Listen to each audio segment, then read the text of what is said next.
Yesterday I attempted the impossible. A declared 1000 km FAI Triangle with a dry club class glider.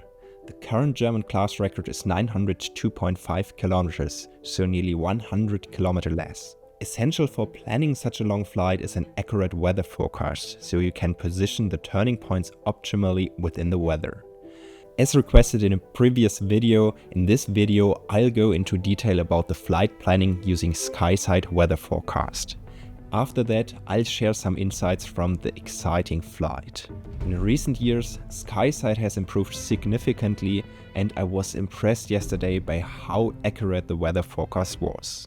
First, I checked the potential flight distance to get a rough idea of how good the day is. The CU overview map gives me a quick overview of where and whether there are CU clouds, as well as any weather phenomena that could be critical, such as cirrus, overdevelopments, rain, etc. What stands out here is that a front from the northwest is moving in the flight area, and at the end, cirrus clouds are also entering the area around my home airport. The cirrus are slightly shaded gray in this case. From this insight, the rough plan for the triangle is already set. Initially, it's best fly west, and at the end, I'll return from the east, taking advantage of the good weather under the shading back to my home airport. Then it's time for detailed task planning. My start location is fixed at my home airport, Stefan. What's especially interesting at the beginning of the flight is the cross-country speed. This helps me define the optimal start time and also set the first turning point ideally. As the front moves in from the northwest, flying around Stuttgart is very tricky, and the XC speed looks better if I fly east to the airspace boundary around Stuttgart and then head north. The line over the Steigerwald is always a good option, especially without major obstructions. The turning point in the north is also a bit critical, because you get closer to the cirrus clouds and it can sometimes be difficult to achieve a turning point in the high Thüringer forest. But for the 1000 kilometers, I need to push to the limits. The last turn point must be placed quite far south, just inside Austria. However, the XC speed looks still good here. Finally, it's back to my home airport, which will definitely be the most intense part of the flight. Even here, it looks just possible to catch the last thermal around 7 p.m. and glide back to Stillberghof at a 2600 meter base. This is assuming I fly perfectly all day without any major mistakes and the weather forecast is spot on. Especially for the first thermal after takeoff and for the final glide thermal, I check the point windgram. It shows the bases, climb rates and also any cloud cover. A final look at the wind, which is unfortunately suboptimal for this mission. At the end of the flight, there's westerly wind, which will reduce my average speed. This could become critical, especially in weak thermals in the evening. With this knowledge, I then create a suitable task in WeGlide and also declare it online so the people could follow my attempts live.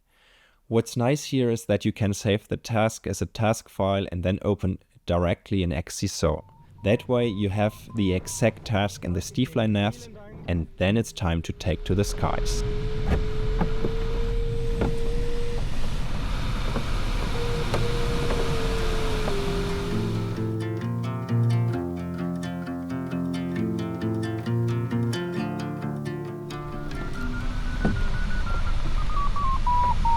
Four meters per second, and it's just a few minutes after 10 o'clock. Cloud base 2000 meters and higher. It's really a fantastic day, and SkySight forecast was so perfect today. I've been away for far too long, but now I'm on my way back home. So here we have the first turn point. I'm not super high, just a little bit not within the comfort zone here, but it should work out.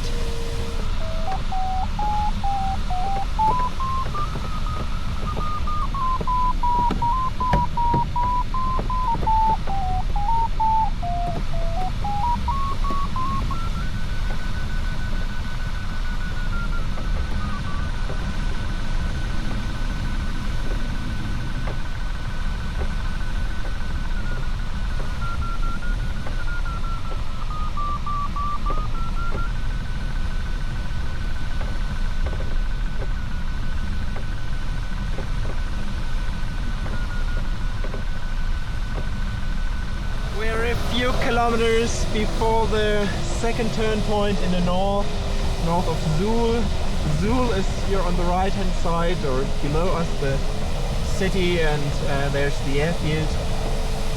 Cloud base is incredible here. It's great, more than 2,000 meters, so perfect. And I didn't make here a big mistake, so that's also fine.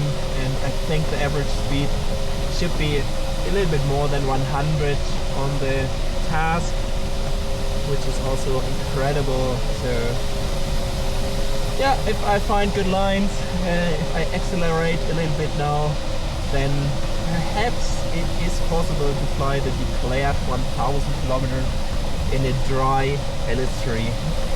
But it was so fun. I had a 6 meter per second thermal, or say 5.4 in average before, and that is just so outstanding. And I also think those clouds here from the west, they are not as far here as expected at the moment, so there might be the chance that the way back home works out good without a problem, and that we have really long lasting thermals today, which I need because yeah, it's just more than 1,000 kilometer flight to come back, so I need a lot of time.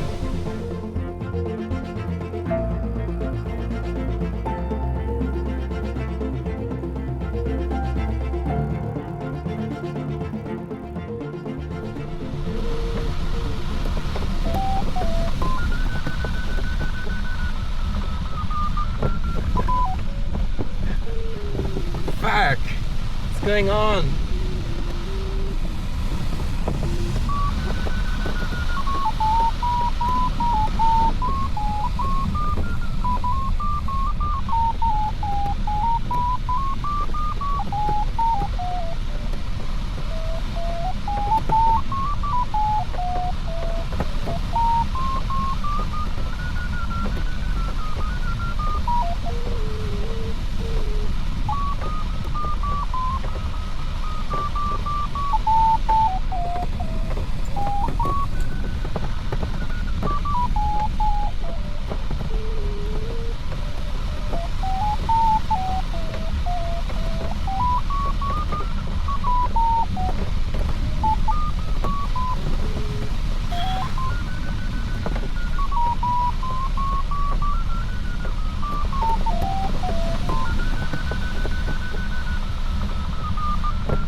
Fuck! What's going on?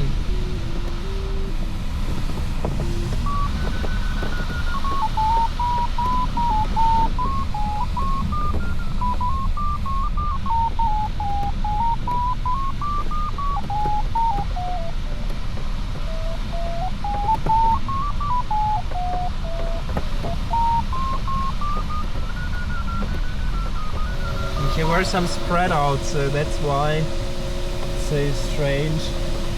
I think it starts to develop now because the shaded clouds are disappearing at the moment.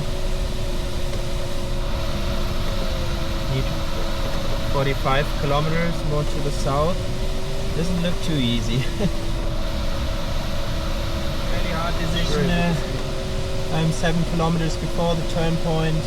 If I should fly there, or if I just make the turn point. If it is not working, then I have a bigger problem, because I make detour. If it's working, yeah, it's a safer option.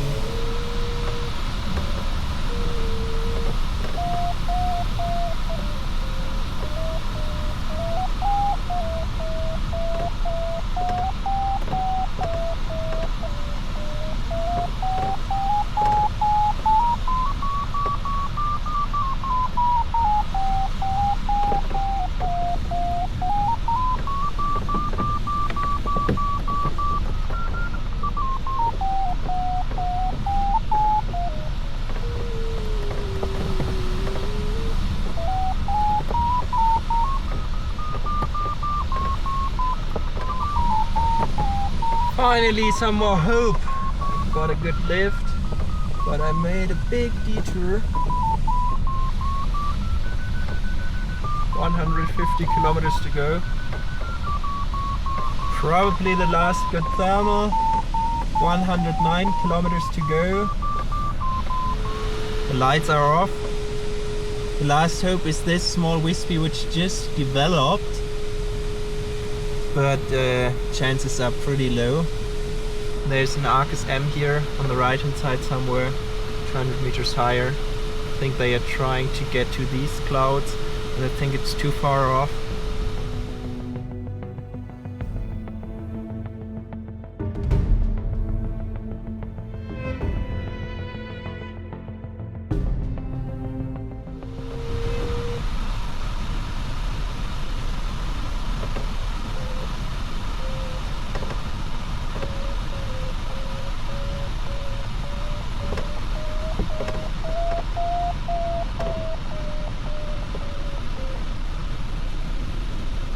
I don't think so.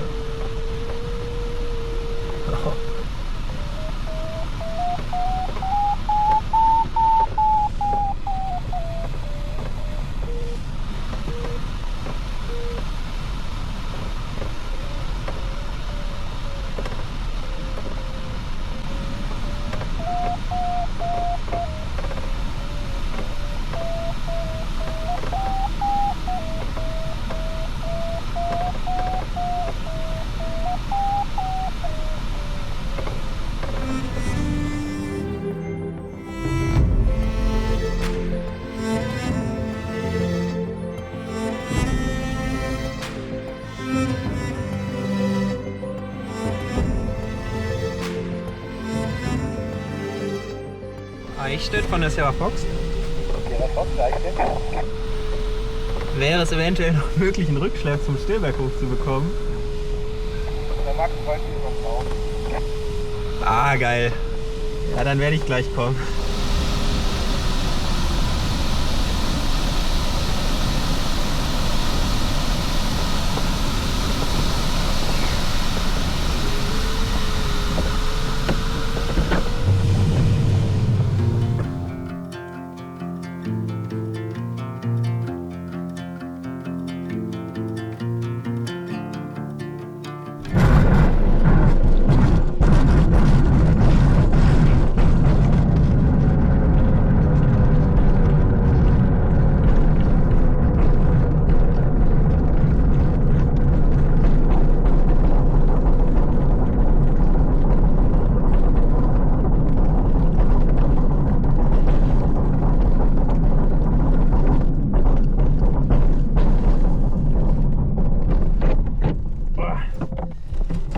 Perfect. Oh, thanks for the super service here in Eichstätt. They followed me on Instagram or on WeGlide live, so they knew that I would come. Oder? Ich bin fertig, ja. I've been away for far too long, but now I'm on my way back home. I hear the west winds calling out my name. They're telling me to